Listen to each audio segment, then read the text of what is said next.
Hello friends, स्वागत है आप सबका एक बार फिर से हमारे इस YouTube channel Agastya online classes में। पिछले वीडियो में हमने महासागरीय परिसंचरण के अंतर्गत तरंगों या लहरों का अध्ययन किया था।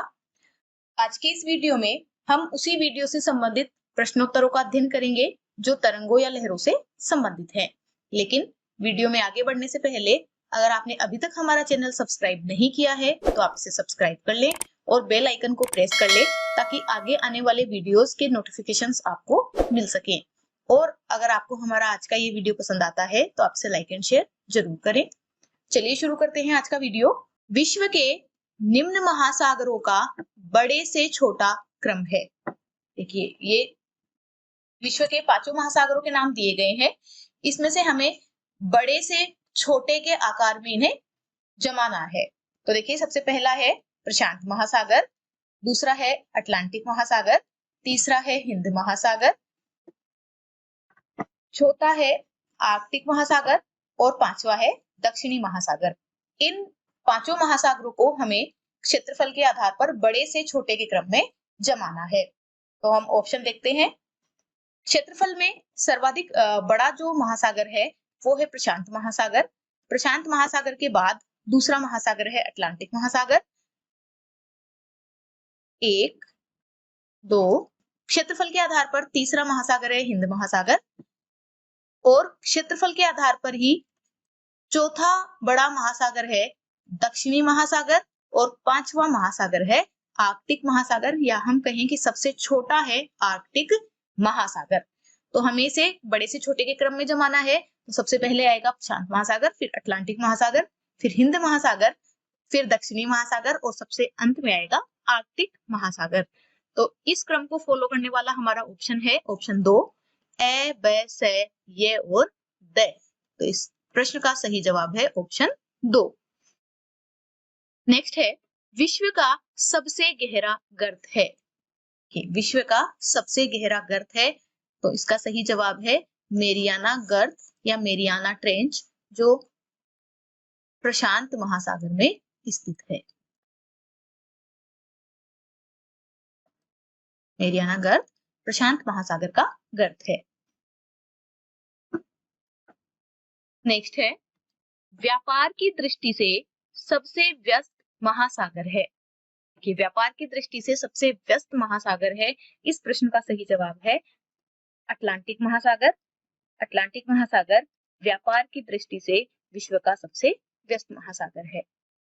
नेक्स्ट है बेरिंग जल संधि किन 2 महासागरों को आपस में जोड़ती है। देखिए, बेरिंग जल संधि किन 2 महासागरों के मध्य स्थित है या किन 2 महासागरों को आपस में जोड़ती है। तो इस प्रश्न का सही जवाब है ऑप्शन 4, प्रशांत महासागर और आर्कटिक महासागर। बेरिंग जल संधि प्रशांत महासागर और आर्कटिक महासागर को आपस में जोड़ती है। नेक्स्ट है पनामा नहर जोड़ती है। देखिए, पनामा नहर किन 2 महासागरों को आपस में जोड़ती है। तो इसका सही जवाब है ऑप्शन 1, प्रशांत महासागर और अंध महासागर। अंध महासागर को ही हम अटलांटिक महासागर कहते हैं।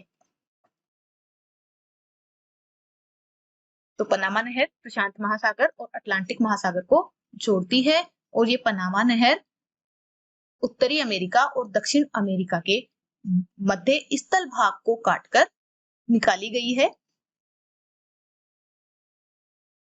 नेक्स्ट है महासागरीय जल को गति प्रदान करते हैं। देखिए, कौन से तत्व हैं जो महासागरीय जल को गति प्रदान करते हैं। तो ऑप्शन में है वायु व तापमान, घनत्व व लवणता और सूर्य व चंद्रमा। तो महासागरीय जल को गति ये सभी प्रदान करते हैं, इसलिए इसका सही जवाब है ऑप्शन 4, उपर्युक्त सभी। इन सभी में वायु, सूर्य व चंद्रमा बाह्य बल है जो महासागरीय जल को गति प्रदान करते हैं, और तापमान, घनत्व व लवणता जल की भौतिक विशेषताएं हैं जो जल को गति प्रदान करती है। नेक्स्ट है महासागरीय जल गति करता है। देखिए, महासागरीय जल किस प्रकार की गति करता है। तो हमने पिछले वीडियो में पढ़ा है कि महासागरीय जल क्षैतिज व ऊर्ध्वाधर दोनों प्रकार की गति करता है, इसलिए इसका सही ऑप्शन है ऑप्शन 3, 1 व 2 दोनों। नेक्स्ट है जल क्षैतिज गति किन रूपों में करता है। देखिए महासागरीय जल क्षैतिज गति किन रूपों में करता है, तरंग या लहर के रूप में, या महासागरीय धारा के रूप में, या ज्वार भाटा के रूप में, या ऑप्शन 4 है 1 व 2 दोनों, अर्थात तरंग या लहर तथा महासागरीय धारा के रूप में। तो इसका सही जवाब है तरंग या लहर के रूप में और महासागरीय धारा के रूप में, दोनों रूपों में जल क्षैतिज गति करता है, इसलिए इस प्रश्न का सही जवाब है ऑप्शन 4, 1 व 2 दोनों। नेक्स्ट है जल की ऊर्ध्वाधर गति का उदाहरण है, अर्थात जल किस रूप में ऊर्ध्वाधर गति करता है, तो इसका सही जवाब है ऑप्शन 2, ज्वार भाटा के रूप में। ज्वार भाटा के रूप में जल ऊर्ध्वाधर गति करता है।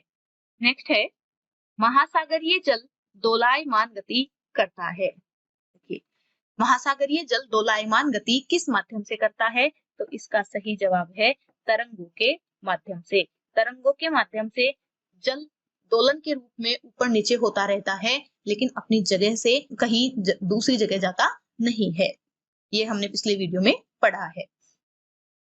नेक्स्ट है वास्तव में तरंगे होती है। वास्तव में तरंगे क्या होती है, तो इसका सही जवाब है गतिज ऊर्जा। वास्तव में तरंगे गतिज ऊर्जा होती है, ऑप्शन 2 इसका सही जवाब है गतिज ऊर्जा। फिर है तरंगे बने रहने के लिए आवश्यक है कि, देखिए इनमें से कौन सी ऐसी बात है जो जल में तरंगे बने रहने के लिए आवश्यक होती है। तो वीडियो में हमने पढ़ा था कि जब जल की गहराई तरंग दैर्ध्य के आधे से कम हो जाती है तब तरंग टूट जाती है, इसलिए तरंगे बने रहने के लिए आवश्यक है कि जल की गहराई तरंग दैर्ध्य के आधे से अधिक हो। जब जल की गहराई तरंग दैर्ध्य के आधे से अधिक होती है तब तो तरंगे बनी रहती है, लेकिन जैसे ही जल की गहराई तरंग दैर्ध्य के आधे से कम हो जाती है तरंगे टूट जाती है, इसलिए इसका सही जवाब है ऑप्शन 2। नेक्स्ट क्वेश्चन है जब तरंगे टूटकर विक्षुब्ध जल समूह में बदल जाती हैं तो उसे कहते हैं। देखिए जब तरंगे टूटकर विक्षुब्ध जल समूह में बदल जाती है तो उसे क्या कहते हैं, इसका सही जवाब है सर्फ, उसे सर्फ कहते हैं। नेक्स्ट है प्रतोड़न रेखा है। प्रतोड़न रेखा कौन सी रेखा है, तो इसका सही जवाब है ऑप्शन 1, सर्फ बनने की जगह तट के समानांतर खींची गई रेखा, अर्थात जिस जगह पर तरंगित जल टूटकर विक्षुब्ध जल समूह में बदल जाता है उस जगह पर तट के समानांतर खींची गई रेखा प्रतोड़न रेखा कहलाती है।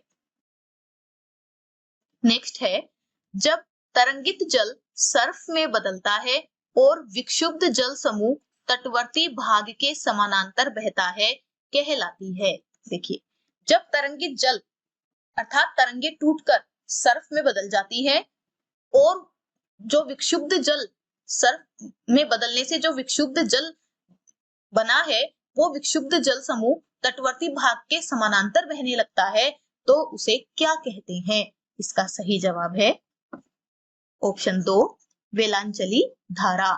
उस जल समूह को वेलांचली धारा कहते हैं जो तटवर्ती भाग के समानांतर बहती है सर्फ में बदलने के बाद। नेक्स्ट है तरंग का उच्चतम बिंदु कहलाता है। देखिए किसी भी तरंग का उच्चतम बिंदु क्या कहलाता है, तो इसका सही जवाब है श्रृंग।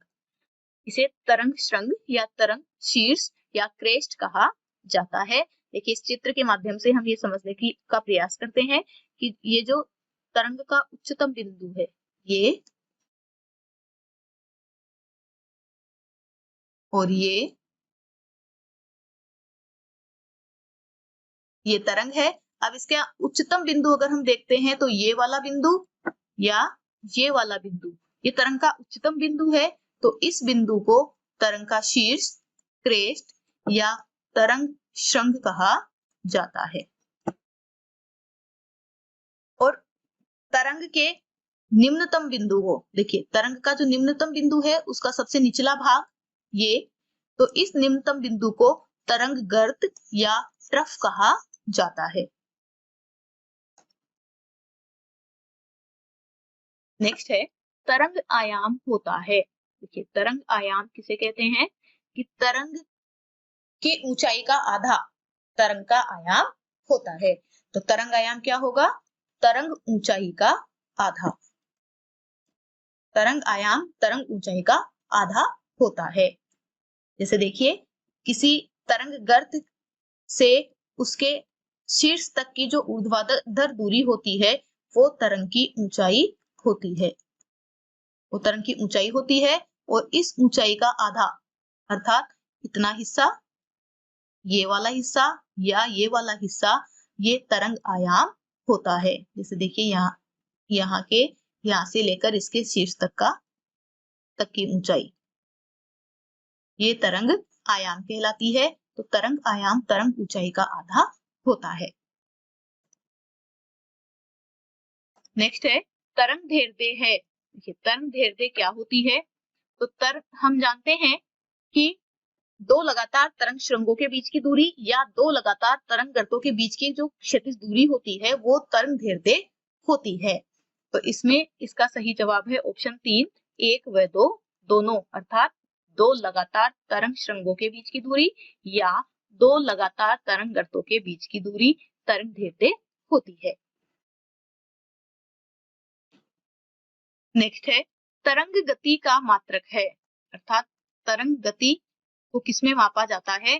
तो इसका सही जवाब है नोट में। तरंग गति का मात्रक है नोट। नेक्स्ट है तरंग गति ज्ञात करने का सूत्र है। किस सूत्र से तरंग की गति ज्ञात की जाती है? तो इसका सही जवाब है ऑप्शन 1, तरंग दैर्ध्य बटा तरंग का आवर्तकाल। तरंग दैर्ध्य बटा तरंग का आवर्तकाल, ये तरंग की गति ज्ञात करने का सूत्र है। नेक्स्ट है 1 सेकंड में दिए गए निश्चित बिंदु से गुजरने वाली तरंगों की संख्या कहलाती है। देखिए, 1 सेकंड में दिए गए निश्चित बिंदु से गुजरने वाली तरंगों की संख्या क्या कहलाती है? तरंग आवृत्ति। इसे तरंगों की फ्रीक्वेंसी या आवृत्ति कहा जाता है। वे तरंगे जो उन पवनों के प्रभाव क्षेत्र से दूर चली जाती है जिनसे वे उत्पन्न हुई हैं तथा एक समान ऊंचाई तथा आवर्तकाल के साथ नियमित रूप धारण कर लेती है कहलाती है। अर्थात वे तरंगे जो उत्पन्न होने वाली पवनों के प्रभाव क्षेत्र से दूर चली जाती है और दूर जाकर एक समान ऊंचाई तथा आवर्तकाल के साथ नियमित रूप धारण कर लेती है, तो उन तरंगों को क्या कहा जाता है? और इसका सही जवाब है ऐसी तरंगों को स्वेल या महातरंग कहा जाता है। नेक्स्ट है एक निश्चित बिंदु से गुजरने वाले दो लगातार श्रृंगों या गर्तों के बीच का समयांतराल कहलाता है। देखिए, एक निश्चित बिंदु से गुजरने वाले दो लगातार श्रृंगों या दो लगातार गर्तों के बीच का समयांतराल क्या कहलाता है? तो इसका सही जवाब है ऑप्शन 2, तरंग आवर्त काल। नेक्स्ट है जब कभी सागर में विभिन्न तरंग दैर्ध्य तथा दिशाओं वाली तरंगे एक साथ उत्पन्न हो जाती हैं, तो एक अनियमित तरंग प्रारूप बन जाता है, वह क्या कहलाता है?